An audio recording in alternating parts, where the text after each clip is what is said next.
మొన్న ఒక శాస్త్రి గారు చెబుతా ఉన్నారు, కాలంలో ఏమీ లేదు, సంవత్సరంలో ఏమీ లేదు, అన్ని మంచివే, అన్ని మంచి కాలాలే, ఇది మంచిది కాదు అది మంచిది కాదు మనం అనకూడదు అని చెప్తా ఉన్నారు.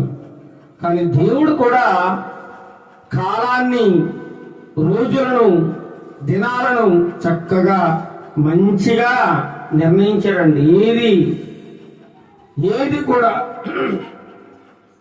ఏది కూడా తక్కువ ఎక్కువ అని కాకుండా కాలాన్ని తన ఆజ్ఞానుసారముగా చక్కగా అమర్చిపెట్టాడు. మనకి దేవుడు అమర్చినటువంటి ఈ కాలాన్ని మనిషి తప్పు అంటున్నాడు.